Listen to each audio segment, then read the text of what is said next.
안녕하세요. 오늘은 요한계시록 15장 1절에서 8절 말씀 가지고 유리바다라는 제목으로 은혜를 나누고자 합니다. 1절을 보겠습니다. 또 하늘에 크고 이상한 다른 이적을 보매 일곱 천사가 일곱 재앙을 가졌으니 곧 마지막 재앙이라. 하나님의 진노가 이것으로 마치리로다. 사도 요한은 하늘을 보았습니다. 크고 이상한 표적을 보았습니다. 오늘 우리는 표적을 보는 것이 아니라 사도 요한이 기록한 그 편지, 말씀을 우리는 보면 됩니다. 마지막 재앙이 전개됩니다. 고난의 시간은 길고 끝이 없는 것 같습니다. 언제 끝나나? 우리가 한숨 지을 때가 있고, 그러나 그 고난은 지나가지가 않습니다. 질병도 괴롭고, 우리 인생의 무게도 무겁고, 꼬여진 관계들, 내 안에 있는 죄성이 또 나를 찌르고 괴롭힙니다.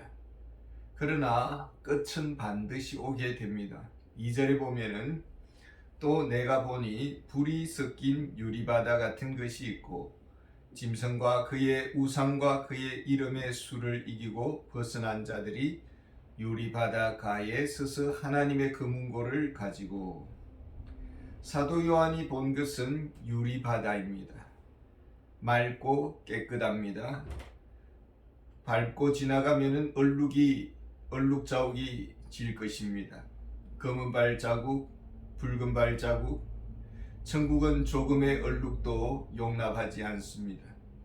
세상의 발자국을 허용하지 않습니다. 그래서 불이 섞인 유리바다라고 그렇게 말을 합니다. 불로 태워집니다. 고난의 불을 통과해야 한다라는 것입니다. 짐승들의 그 협박에 흔들렸습니다. 그러면 갈등과 번민이 일어납니다. 또 우리가 진리를 따르기를 원합니다. 그럴 때에 비난과 또 공격이 있습니다. 우리는 그럴 때마다 쉬운 길을 가고 싶어 합니다.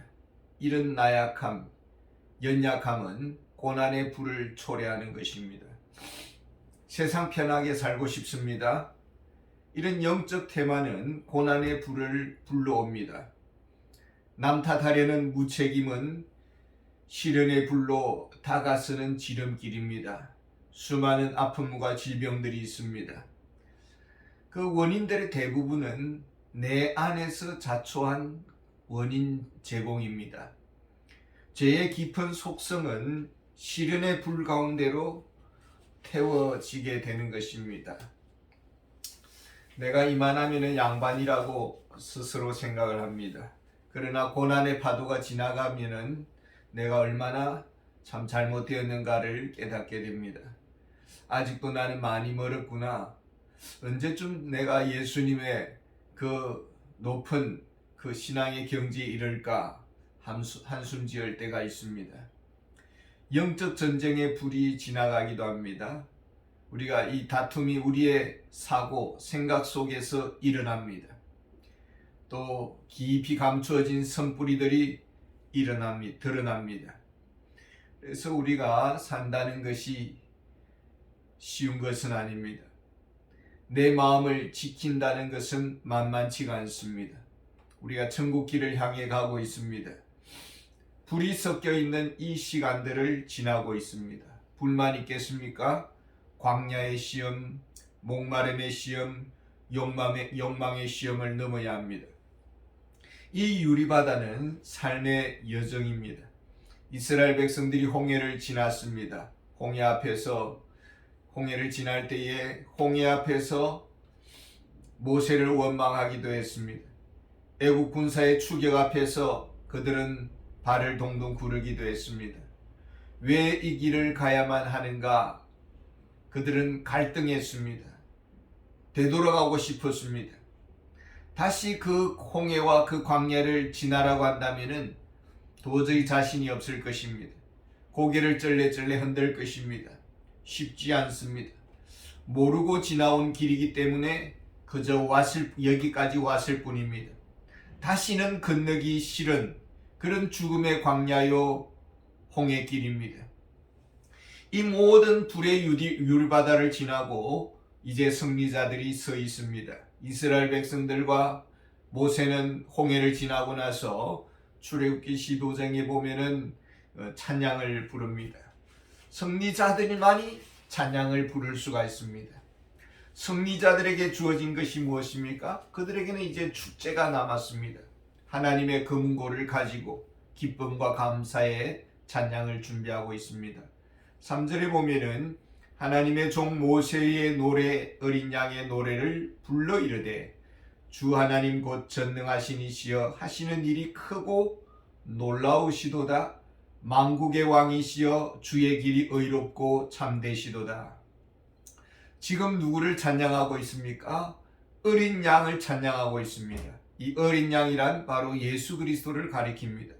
주는 만왕의 왕이시요 만주의 주가 되십니다. 어린 양은 무슨 일을 하셨습니까? 전능하신 이시여 하시는 일이 크고 놀라우시도다. 크고 놀라운 일, 곧 구원의 사역입니다. 십자가의 제물이 되었습니다. 피를 흘리셨습니다. 죽음의 강을 건너셨습니다.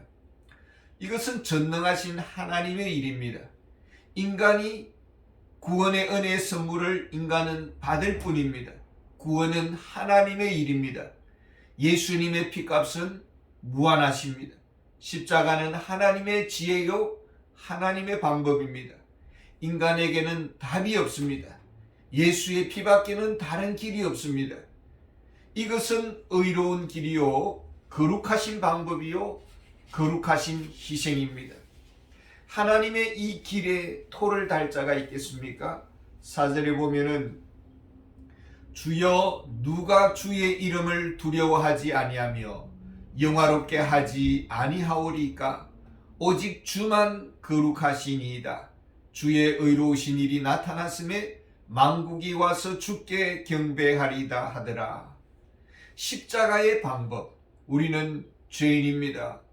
우리 자신은 구원을 이룰 수가 없습니다. 아담의 죄는 인류에게 치명적 사망에 이르는 유전병을 남겼습니다. 저주의 질병을 남겼습니다.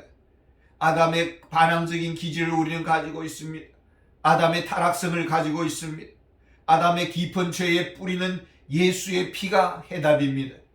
죄의 해답은 예수님의 피밖에 없습니다. 수많은 전도자들이 외쳤습니다. 복음의 진리를 전했습니다. 그런데 복음을 거역합니다. 내가 왜 죄인이냐?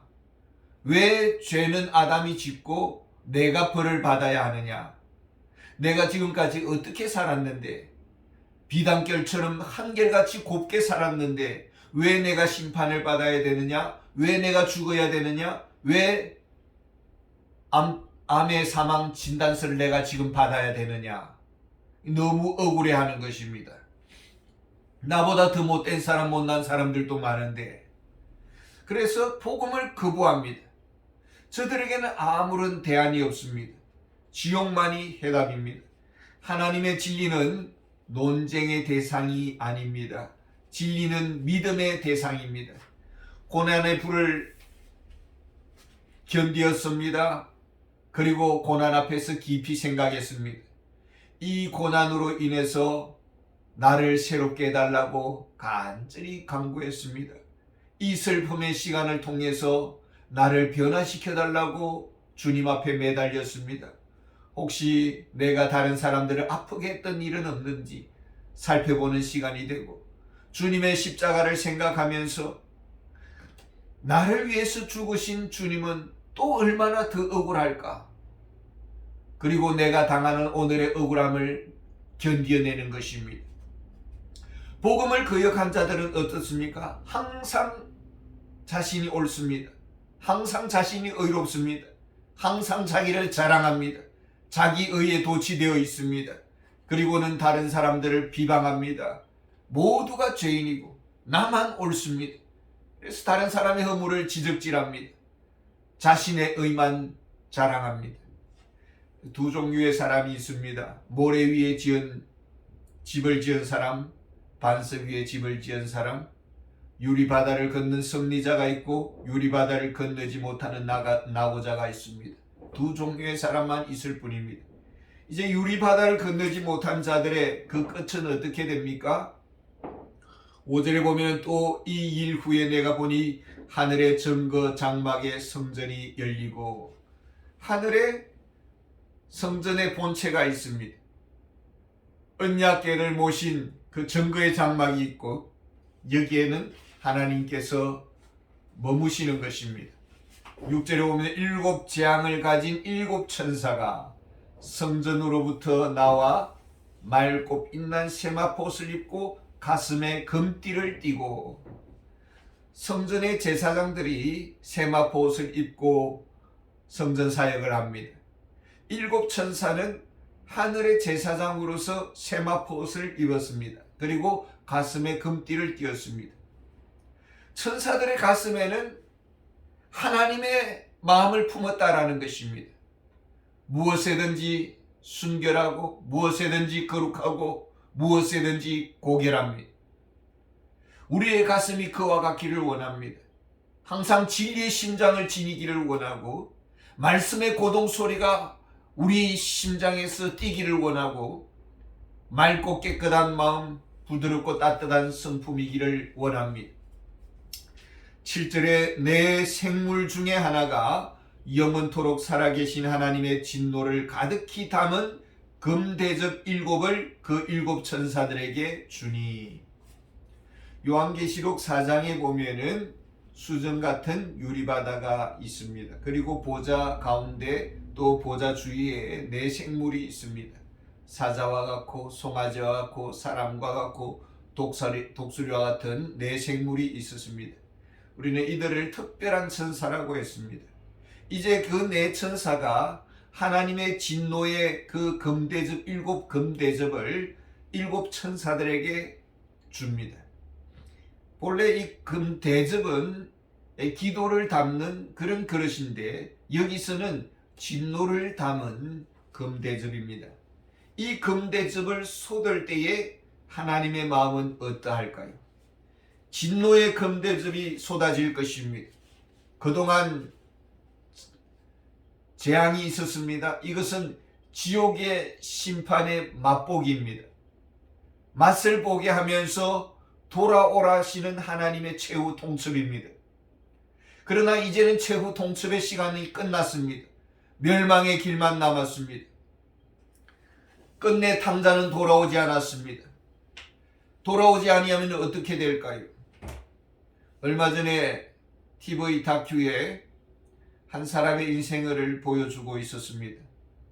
젊은 날 성공해서 부모님을 호강시키겠다고 하고 기타 하나 가지고 세상을 향해 나갔습니다. 자기 목소리 하나 믿고 세상이 그를 인정해 줄 알았는데 세상은 만만치가 않았습니다. 끝내 기타 하나 가지고 나 홀로 외로움을 달래면서 달래는 신세가 되었습니다.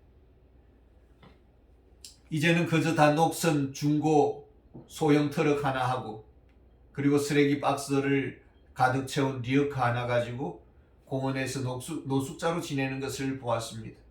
가족들이 이 소식을 듣고는 연락이 끊어진 지 5, 60년 되는데 PD가 부모님을 찾고 그리고 가족들을 찾아서 어머니와 딸이 그 오빠를, 그 아들을 찾아온 것입니다. 이제는 그 다 늙어서 몰골이 같이 늙어가는 노인네가 되었습니다. 마지막 그 사람의 마음속에 남은 것은 똘똘 뭉친 고집과 아집, 큰 소리, 자존심만 남았습니다. 끝까지 성공해서 돌아가겠다라는 그 생각의 틀에서 빠져나오질 못하는 것입니다. 그리고는 영원토록 다시는 돌아가지 않습니다. 하는 시 없이 어머니께서 손에 용돈 4만 원 쥐어주고는 그리고 집으로 다시 돌아가는 것을 보았습니다. 집으로 돌아가시는 그 어머니의 심정은 어땠을까요?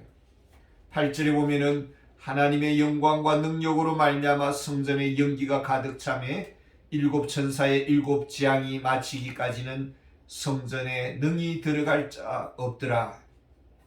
성전에 연기가 가득하다. 하나님의 영광, 하나님의 임재가 충만하다라는 것입니다. 지금 마지막 금대접의 재앙이 시작됩니다. 더 이상 기회는 없습니다. 최후 통첩의 시간도 끝이 났습니다. 이제 하나님도 모든 것을 정리하는 시간입니다. 하루가 천년처럼 기다리셨던 하나님이십니다. 이제 잃어버린 탕자를 더 이상은 기다릴 수가 없습니다. 마지막 진노의 대접이 쏟아집니다. 지옥 형벌에 모두가 소집되는 시간입니다. 이때 성전에서, 하늘 성전에서 연기가 가득하고 그 누구도 그 성전에 들어갈 수가 없었다라는 것입니다. 하나님의 침묵의 시간입니다. 성전 연기 속에 슬픔의 눈물을 흘리시는 하나님의 뒷모습이 아닐까 생각됩니다. 하나님은 결코 기뻐할 수가 없습니다.